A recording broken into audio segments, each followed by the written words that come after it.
Great. Well, you've had I was going to call it a free week. They don't work out like that. You've had a week without a game, but I'm sure it's been useful.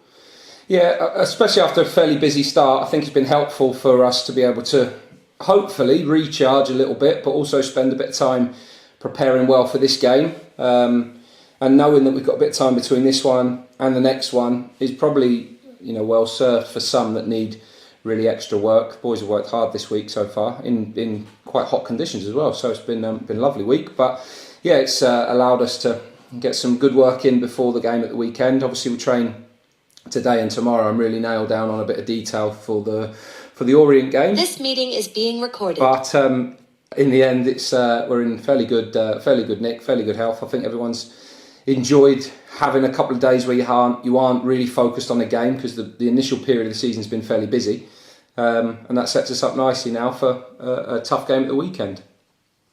With the injuries and overall fitness, clearly you'd love to have everybody at peak condition all of the time, but it doesn't work out like that. All in all, with where you're at the moment, I know you've got a couple of longer termers and some who are working on their match fitness, but for a couple of weeks into a season, is it quite a good place to be overall?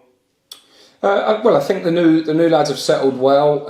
The ones who came in a little bit later, who have been a bit behind, Catch, Souley, obviously they're sort of getting up to speed, and then we've got a batch that have been injured and are returning. So players like Zeno, Adam May, Mamadou, they're a little bit behind, but they're just building up towards full fitness. So you're right in the fact that you want everybody all the time.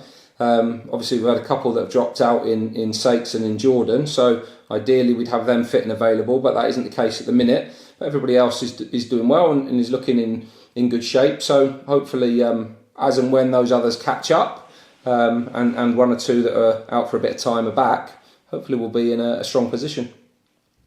With the scans, was it better news on Sakey, or pretty much exactly as you feared?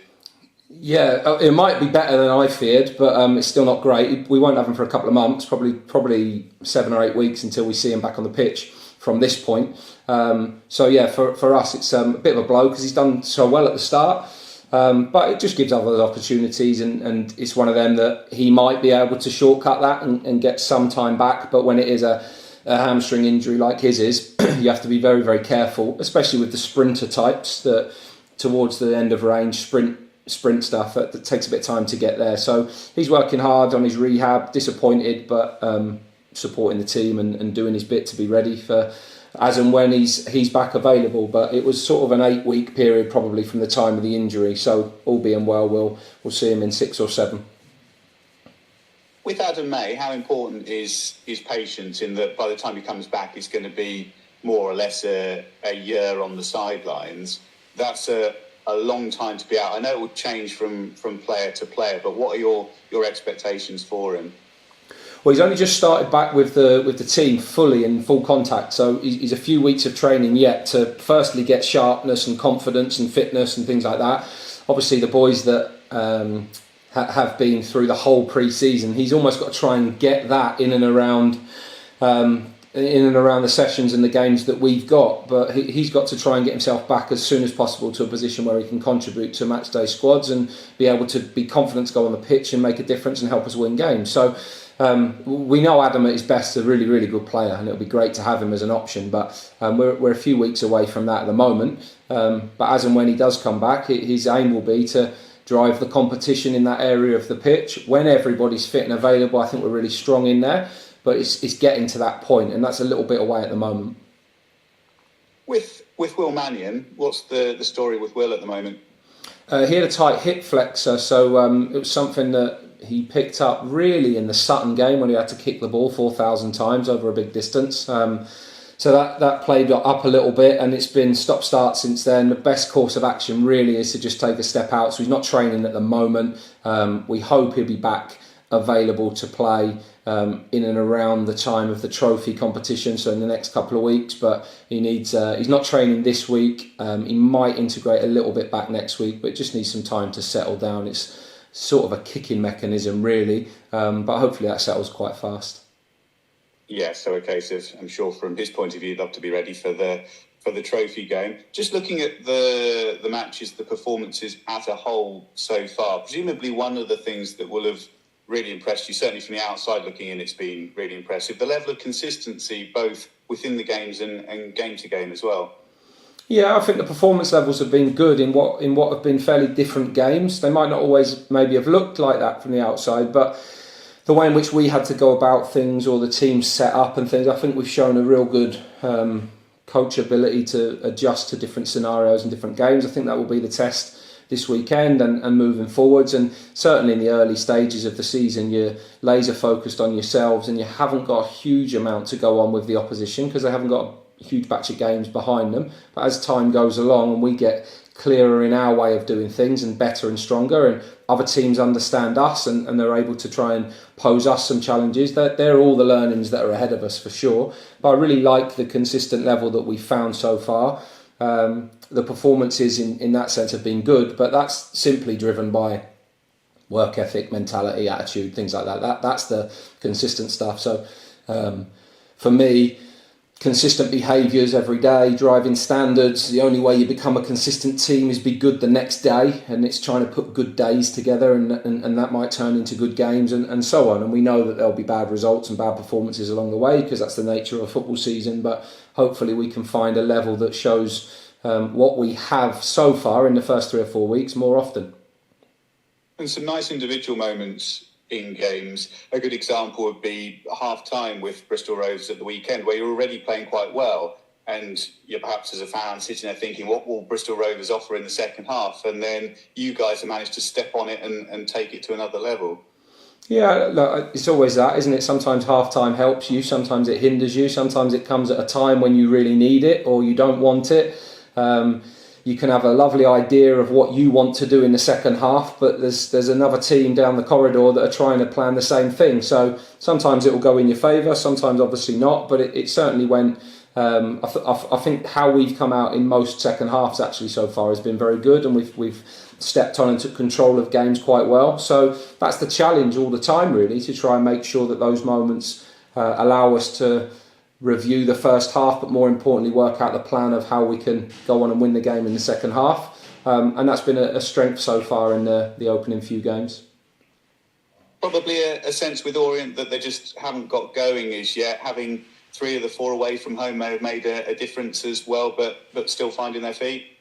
Yeah, I think away games, you're right, the number of away games, there's some tough games there as well. And secondly, just the number of injuries and illnesses, and they had a suspension to deal with as well. They've probably just not quite found a settled team yet, where obviously we have in the early part. So they've got momentum from a promotion season, excellent with the ball. They've got goal threats throughout the team. Their defensive record last year was exceptional in the league. They've got some momentum and confidence from winning a lot of games last year.